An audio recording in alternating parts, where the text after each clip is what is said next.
Hello guys, कैसे हो सब। मुझे उम्मीद है आप सब अच्छे होंगे। दोस्तों आज आपका एक बहुत इंटरेस्टिंग वीडियो में वेलकम है दोस्तों, जिसमें जिसमें हम देखेंगे कि हमारी जब वोल्टेज बढ़ती है तो हमारी करंट बढ़ेगी या करंट कम होगी। तो दोस्तों अगर हमारी वोल्टेज कम होगी तो हमारी करंट बढ़ेगी या करंट कम होगी। ठीक है दोस्तों, चलो जैसे कि दोस्तों मैंने देखा अभी आपको कि वोल्टेज वोल्टेज अगर बढ़ेगी तो हमारी करंट कम होगी या करंट बढ़ेगी। तो दोनों चीज हम देखते हैं। ठीक है दोस्तों, जैसे कि हमारी वोल्टेज बढ़ रही है तो हमारी करंट कैसे कम होगी। अब वोल्टेज हमारी कम हो रही है तो करंट कैसे बढ़ेगी। ठीक है दोस्तों, जैसे कि मैंने इधर वोल्टेज देखो दोस्तों, मैं एग्जांपल ले रहा हूँ 11 केवीए के लाइन का दोस्तों और 415 का। ये दोस्तों हमारा ट्रांसफार्मर है। ये क्या है दोस्तों, हमारा ट्रांसफार्मर है। दोस्तों ये हमारा ट्रांसफार्मर है। तो इसमें देखो हमने लोड लिया इसका 100 किलोवाट। तो हमने 100 किलोवाट लोड ले लिया दोस्तों। तो इसके बाद हमने जैसे कि करंट निकाला कि हमने 11,000 वोल्टेज पे भी हमने करंट निकाला, 11,000 वोल्टेज पे करंट निकाला। तो दोस्तों लगभग हमारा 5.8 एम्पियर आया। और दोस्तों वही लोड हमारा कांस्टेंट था, लोड हमारा फिक्स था 100 किलोवाट। तो हमने 415 वोल्टेज पे भी लोड निकाला तो हमारे 154 एम्पियर आया। तो दोस्तों ये तो हमें पता चल गया है कि अगर हमारे वोल्टेज बढ़ेंगे तो हमारी करंट कम होगी। क्योंकि दोस्तों देखो, अगर हमारे वोल्टेज बढ़े हैं तो हमारी करंट कम हुई है, अगर दोस्तों हमारी वोल्टेज कम हुई है तो हमारी करंट बढ़ी है। देख लिया आपने दोस्तों, ये तो हमारा क्लियर हो गया। मतलब वोल्टेज बढ़ी है तो हमारी करंट कम होगी। अगर दोस्तों वोल्टेज कम हुई है तो हमारी करंट बढ़ी है। फिर दोबारा देखो दोस्तों, ये 11,000 वोल्टेज है दोस्तों। लोड हमारा 100 किलोवाट इधर भी है, 100 किलोवाट इधर भी है। लोड एक ही होता है प्राइमरी वाइंडिंग में भी या सेकेंडरी वाइंडिंग में। प्राइमरी वाइंडिंग में दोस्तों हमारा 11,000 वोल्टेज है, सेकेंडरी वाइंडिंग में हमारे 415 है। ये ट्रांसफार्मर हमारा स्टेप डाउन ट्रांसफार्मर है। देखो दोस्तों, जैसे कि मैंने लिया 11,000 का, हमने लोड कैलकुलेशन भी कर देते हैं। जैसे कि पावर का फॉर्मूला ये √3 multiply current multiply voltage multiply power factor. जैसे कि दोस्तों मैंने रख दिया इसमें, क्योंकि दोस्तों हमें किलोवाट के लिए फॉर्मूले में पार्ट बनाने पड़ते हैं। तो हमें 1,000 से मल्टीप्लाई कर दिए। 100 किलोवाट थे हमारे, 1,000 से हमने मल्टीप्लाई करा दोस्तों। हमने √3 का मान रख दिया दोस्तों 1.732 और 11,000 दोस्तों वोल्टेज है। पावर फैक्टर हमने दोनों का दोस्तों 0.9 माना है, 0.9 दोनों में पावर फैक्टर सेम माना है। ठीक है दोस्तों, इसके बाद हमने कैलकुलेशन करी तो हमारा दोस्तों 5.8 एम्पियर आया। मतलब दोस्तों हमारा जो प्राइमरी में लोड था, जो हमारे 11,000 वोल्टेज में दोस्तों 100 किलोवाट का जो हमारा करंट निकल के आया वो 5.8 एम्पियर निकल के आया, 5.8 एम्पियर निकल के आया। वही दोस्तों हमने 415 वोल्टेज पे 100 किलोवाट का जब लोड निकाला, करंट निकाला, जैसे कि मैंने रख दिया दोस्तों 100 किलोवाट का, हमें इसको वाट बनाने के लिए 1,000 से मल्टीप्लाई करनी पड़ेगी। जैसे कि मल्टीप्लाई करनी पड़ी दोस्तों, फिर हमने वही रख दिया इसका 1.732 जो √3 का मान है, 415 वोल्टेज 0.9 पावर फैक्टर रख दिया। तो दोस्तों मैंने जैसे कि कैलकुलेशन करी, इसकी कैलकुलेशन निकल के आया हमारा 154 एम्पियर। आपने देखा 415 वोल्टेज पे दोस्तों 154 एम्पियर ले रहा है वही लोड हमारा, और वही लोड हमारा 11,000 वोल्टेज पे वही 5.8 ले रहा है। दोस्तों मैंने इससे पहले एक वीडियो बनाया था, उसमें मैंने लोड कैलकुलेशन करना सिखाया था कि अगर हमारा 11,000 का 1 एम्पियर होगा, 1 एम्पियर, तो हमारे 415 वोल्टेज का कितना एम्पियर होगा। लमसम दोस्तों 25 से 27 एम्पियर तक होता है। 11,000 का 1 एम्पियर दोस्तों और 415 वोल्टेज का दोस्तों हमारा 25 से 27 एम्पियर तक होता है। ठीक है दोस्तों, मैंने सबके 33,000 का ही बताया दोस्तों, नहीं पता है तो पिछली वाली वीडियो में जाके देख लेना। तो दोस्तों आपने देखा ये।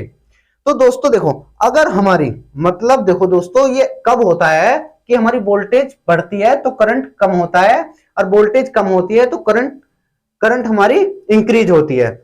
तो दोस्तों ये कब होता है, देखो जैसे कि दोस्तों अगर हमारी पावर फिक्स, मगर अगर हमारी पावर कांस्टेंट होगी तो हमारी जैसे कि एचपी किलोवाट वाट, मतलब जो फिक्स होगा हमारा लोड फिक्स होगा तो हमारी वोल्टेज बढ़ने से, तो दोस्तों हमारी वोल्टेज बढ़ने से करंट हमारी कम होगी।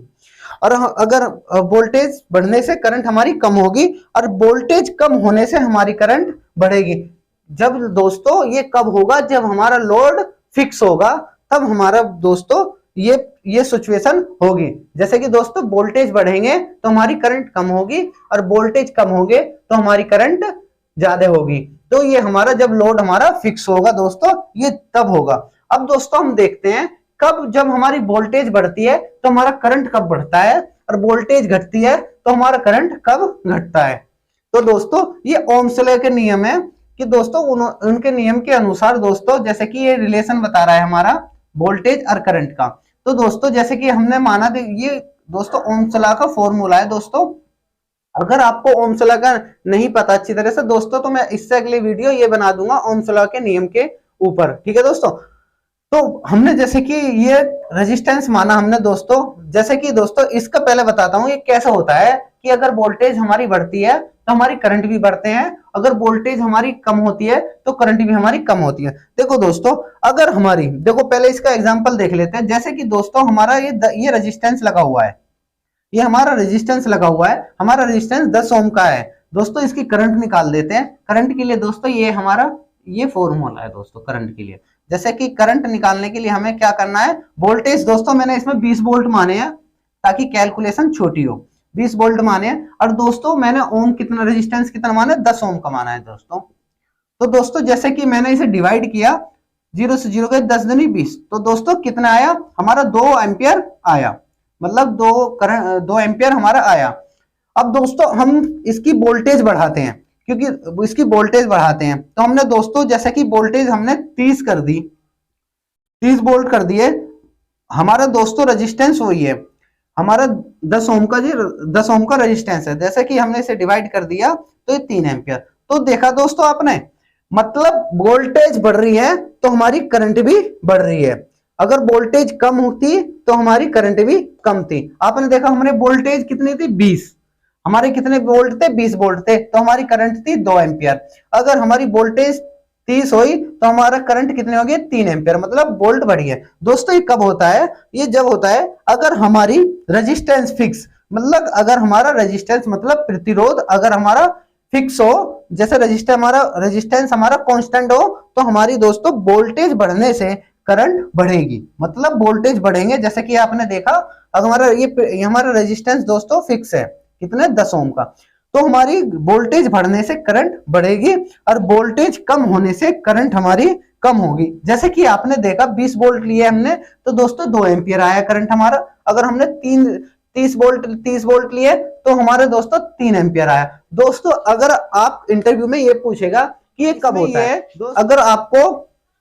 अगर हमारी पावर फिक्स होगी तो दोस्तों हमारी पावर कांस्टेंट होगी, तो हमारी अगर वोल्टेज बढ़ेंगे तो हमारी करंट भी घटेगी। अगर वोल्टेज हमारी कम होंगे तो हमारी करंट बढ़ेगी। ये कब होगा दोस्तों, अगर हमारी पावर फिक्स होगी। अगर दोस्तों के नियम के अनुसार दोस्तों अगर हमारा रेजिस्टेंस फिक्स होगा तो हमारी वोल्टेज बढ़ेगी तो हमारी करंट भी बढ़ेगी। अगर हमारी वोल्टेज कम होगी तो हमारी करंट भी कम होगी। ठीक है दोस्तों, तो आपको इंटरव्यू में ये कहना है कि अगर वोल्टेज हमारी ये 2 सिचुएशन में होती है दोस्तों, तो वोल्टेज बढ़ेंगे तो हमारी करंट कम होगी, अगर वोल्टेज कम होंगे तो हमारी करंट बढ़ेगी। अगर दोस्तों हमारी रेजिस्टेंस फिक्स है तो वोल्टेज बढ़ेंगे तो हमारी करंट भी बढ़ेगी, अगर वोल्टेज हमारी कम होंगे तो हमारी करंट भी कम होगी। अगर दोस्तों वीडियो अच्छी लगी हो तो चैनल को सब्सक्राइब कर लेना और वीडियो को लाइक और शेयर कर देना।